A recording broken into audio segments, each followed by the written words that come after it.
Hi everyone, it's Louise Pearson back with you again today, and this video on when you're the one with a life-limiting illness is about dealing with sleep issues. And just wanting to mention to those of you who might be starting watching my series at this point that I'm someone who has a life-limiting illness in that I have pancreatic cancer, and I'm also a mental health social worker who's worked a lot with people who have life-limiting illnesses. And I wanted to deal with this topic in particular, but also to say that I'm talking to you from my lived experience, from the work that I do with my clients. I'm not a sleep specialist or anyone who, professes to know a lot about it, but I feel that this can be an issue we need to address. And I say that, I guess, because I'm raising this because sleep issues can be really problematic for us. They can lead us to depression, to anxiety, and that can happen to anyone who's experiencing problems with sleep. So according to the Sleep Health Foundation here in Australia, between 33 and 45% of people have sleep-related issues.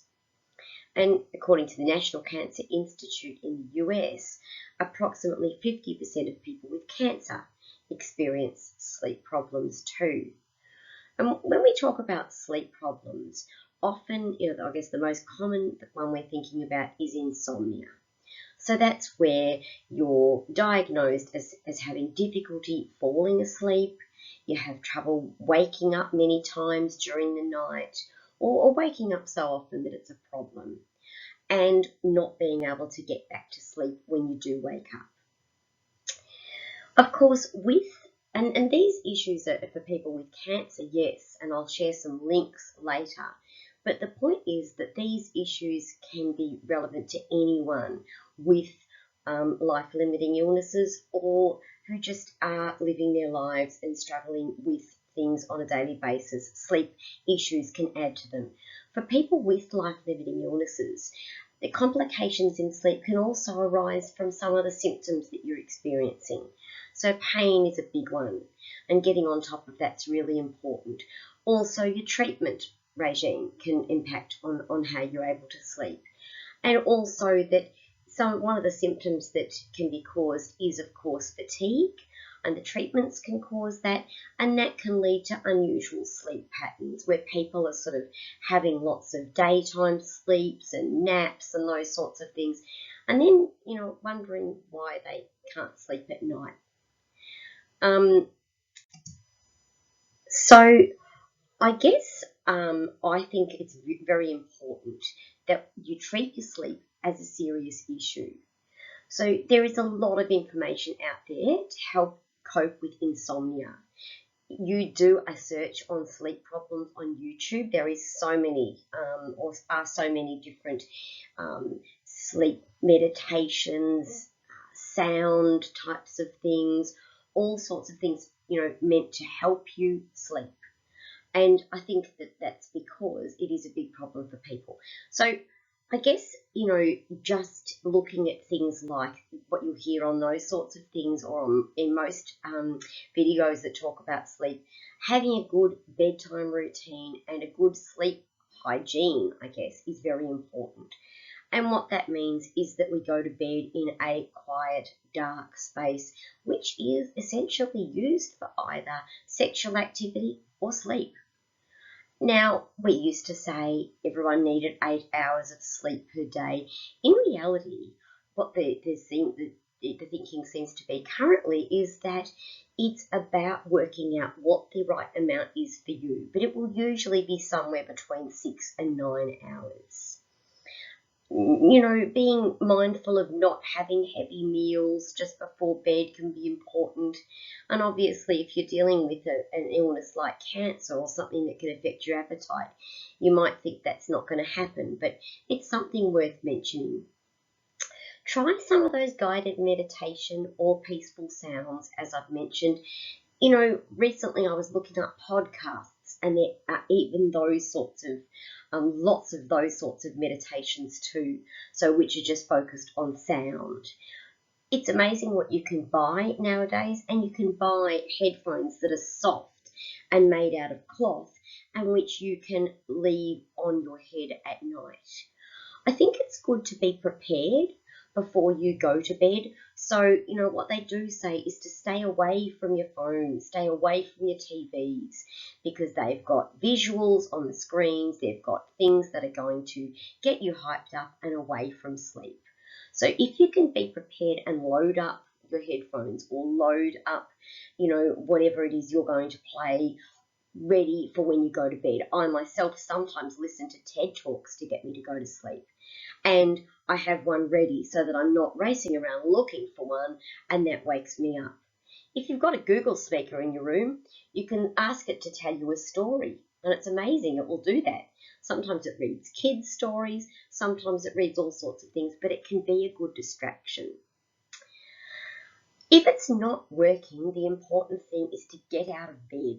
So, try doing something else. If you're tossing and turning, we've all been there, it's very frustrating, and it stops, it being a possibility that you're even going to, likely in any way to get to sleep. So I think it's important then, if you can, to get out of bed. What they are saying now is that it's important to start your morning at the same time each day. It always used to be talked about that you should go to bed and get up at the same time. I don't think in our busy lifestyles that's always possible, but starting your morning at the same time can be.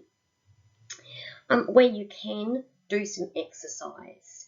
And that might be that you need to discuss exercise as an option with the health professionals that are looking after you, but seeing what you can to do that so that you're a little bit tired each night.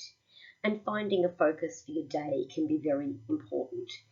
Obviously, be mindful of your daytime napping. If you're napping during the day, you're not going to sleep well at night. And I guess it comes to another point, which is seek help. Don't put up with this, because it is really disturbing to our health, whether we have a life-limiting illness or whether we don't. And getting it dealt with can be really powerful. Recently, I walked into a health food store, for example, and I was talking to the young assistant there about the fact that I take melatonin before I sleep, and she was able to give me a magnesium tablet that works in with that. It's really helped for my sleep. So speak to a doctor, speak to the health food store, try herbal things, and I guess always get them checked with your other treatments that you're using. I think it's really important, though, to address the elephant in the room, and that is when we are struggling to sleep, one of the reasons can be because thoughts are racing around in our minds. We're anxious or sad or depressed, and if we're feeling those things, 3 a.m. is a great time for us to wake up and start hashing them over and over again. And if you've listened to any of my videos before, you've heard me talk about flash forwards. I think that when we have life-limiting illnesses, that's what we do. We flash forward rather than flash back in our sort of sense of trauma, and we move forward into this is what might be coming, this is what things are going to look like, what happens if I'm not here for Christmas, what happens if I'm a lot worse, all of those things, and these are the times when they go racing around in our minds. So, we're worrying. We need to look at why that's happening, and I think look at what we can do to help ourselves to get through the things that we're worrying about. But when we're dealing with flash forwards, and when these happen, we need to ground ourselves in the present. We need to remind ourselves, maybe with a simple gesture, just gentle touch, that it's okay and you're here and we're right where we are now, and that the picture that we're imagining is not today. Talk compassionately to yourself, and if it works for you, focus on your breath. Remember that we can't multitask, so if you're breathing deeply, then it's harder for those thoughts to go out of control. Distract yourself, as I said before, with one of the, TED Talks, a podcast, sleep sounds, whatever it is. But my final point is that we need to deal with the unquiet mind. We're not necessarily going to be able to solve all of the problems. We know that life-limiting illness problems are not easily solved. But if you're thinking about things and you're worrying about things, find someone to talk it through with. Talk to a counsellor, talk to a nurse, whoever you're dealing with every day, or one of your loved ones, one of your friends that you feel close to. But the point is that, you're needing to get those thoughts out, get them out on paper, if that would help. So, pull out a piece of paper at night and write down some of the things that are going through your mind. I'm hoping you found this helpful. If you have, please subscribe to my channel and press like on this video, and I'll be back with you soon for more in this series.